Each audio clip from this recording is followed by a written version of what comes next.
আলহামদুলিল্লাহি ওয়াকাফা ওসালাম আলা ইবাদিহিল্লাযীনা ইসতাফা আম্মা বাদ। সুপ্রিয় দর্শক শ্রোতা, আসসালামু আলাইকুম ওয়া রাহমাতুল্লাহি ওয়া বারাকাতুহু। সময় সংবাদের নিয়মিত অনুষ্ঠান তাসাউফ থেকে আপনাদের সকলকে জানাচ্ছি আন্তরিক শুভেচ্ছা ও মোবারকবাদ। সুপ্রিয় শ্রোতা, আজ আমরা আলোচনা করব জীবনের লক্ষ্য নির্ধারণে তরুণরা ইসলামের যে হুকুম পালন করবে। সুপ্রিয় শ্রোতা, মানুষের জীবনের একটি উল্লেখযোগ্য অংশ হলো তারুণ্যের সময়।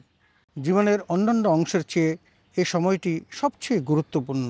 যুগে যুগে নবী রাসূলদের প্রচার ও প্রসারে তরুণদের ভূমিকা ছিল অপরিসীম। তাই তো কোরআনুল কারীম এবং হাদিসে তারুণ্যের সময়টাকে অত্যন্ত গুরুত্ব দিতে বলেছেন। দিন কায়েমে প্রিয় নবীকে যারা সার্বিকভাবে সহযোগিতা করেছিল তারা ছিল একঝাঁক তরুণ। হজরত আলী, হজরত ওমর, জায়েদ বিন হারেসা, হজরত বেলাল, হজরত খাব্বাব, হজরত আমর বিন আস, হজরত আবদুল্লাহ ইবনে রাওয়াহা, হজরত ওসমান সহ তারুণ্যদীপ্ত এই যুবকরাই প্রিয়নবীকে সর্বাত্মক সহযোগিতা করেছিল। প্রিয়নবী রাসূল আকরাম সাল্লাল্লাহু আলাইহি ওয়াসাল্লাম তাই প্রায়শই বলতেন, যুবকরা আমাকে সহযোগিতা করেছে আর বৃদ্ধরা আমাকে কষ্ট দিয়েছে। আদর্শ জাতি গঠনের অনুঘটক হলো এই তরুণ সমাজ। তাদের সুচিন্তা আর সুষ্ঠু মননশীলতা স্বনির্ভর জাতি গঠনে মুখ্য ভূমিকা পালন করে।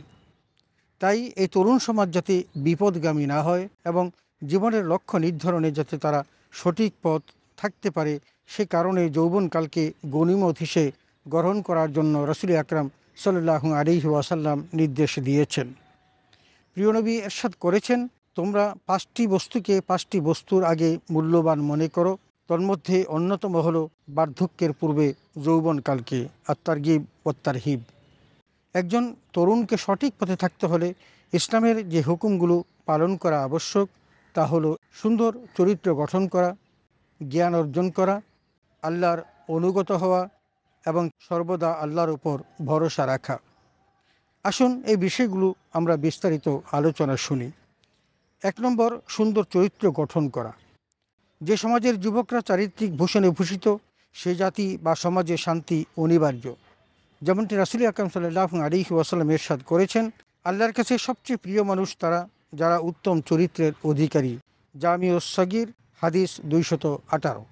প্রিয়নবী আল্লাহর কাছে দোয়া করতেন আর বলতেন, হে আল্লাহ, আমার চরিত্রকে সুন্দর করো যেমনিভাবে আমার শারীরিক গঠনকে তুমি সুন্দর করেছো।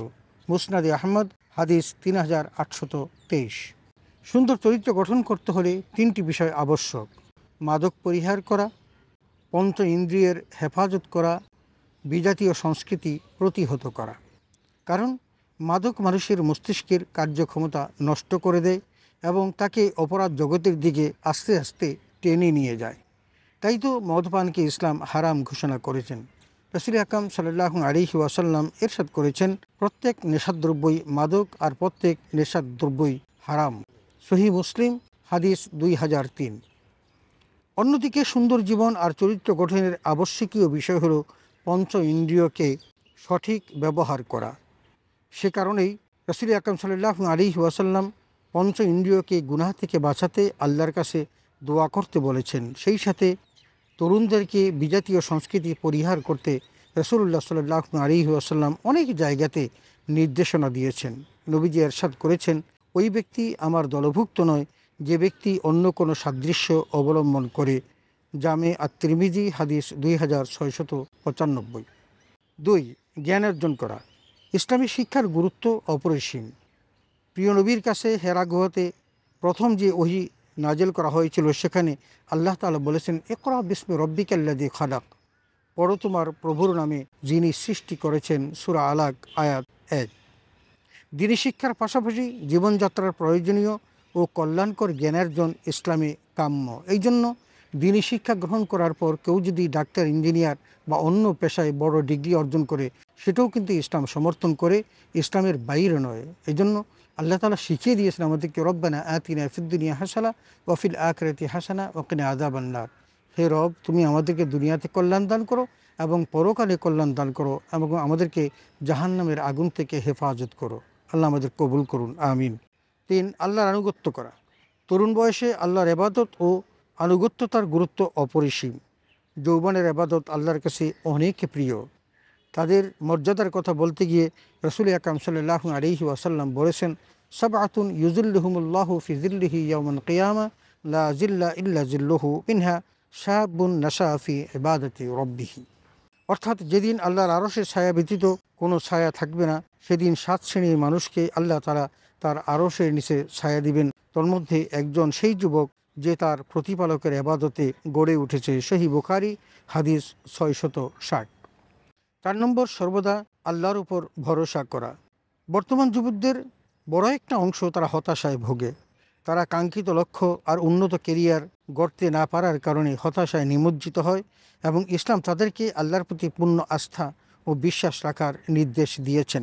রাসূলুল্লাহ সাল্লাল্লাহু আলাইহি ওয়াসাল্লাম ইরশাদ করেছেন, হে তরুণ, তুমি আল্লাহর নির্দেশনা পালন করবে, তুমি তাকে তোমার সামনে পাবে। কারো কাছে সাহায্য চাইলে আল্লাহর কাছে চাও।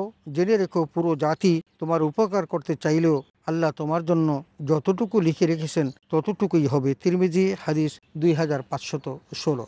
সুপ্রিয় শ্রোতা, জীবনের লক্ষ্য নির্ধারণে তরুণরা ইসলামের যে হুকুমগুলো পালন করবে আমরা তার একটা সংক্ষিপ্ত সার পেয়েছি এবং সেখানে আমরা দেখেছি যে তাকে সুন্দর চরিত্র গঠন করতে হবে, তাকে জ্ঞান অর্জন করতে হবে, আল্লাহর অনুগত হতে হবে এবং আল্লাহর উপর ভরসা রাখতে হবে। এই বিষয়গুলো যে আমাদের তরুণ সমাজ যথাযথভাবে প্রতিপালন করতে পারে, সে শিক্ষিত হতে পারে, তার পঞ্চ ইন্দ্রিয়কে সে হেফাজত করতে পারে, মাদককে পরিহার করতে পারে, আল্লাহর আনুগত্য হতে পারে এবং জ্ঞান অর্জনের মধ্য দিয়ে এই সুন্দর জীবনটাকে সে অবলম্বন করতে পারে, তাহলে তার ইহকালীন জীবন হবে কল্যাণকর এবং পরকালীন জীবন হবে মঙ্গলময়। আল্লাহ তাআলা আমাদের প্রত্যেকটি যুবককে, প্রত্যেকটি তরুণকে এমনিভাবেই তার সুন্দর জীবনটাকে গঠন করার তৌফিক দান করুন। আমিন। ওয়া আখির দাওয়ানা আলহামদুলিল্লাহি রাব্বিল আলামিন। আসসালামু আলাইকুম ওয়া রাহমাতুল্লাহি ওয়া বারাকাতুহু।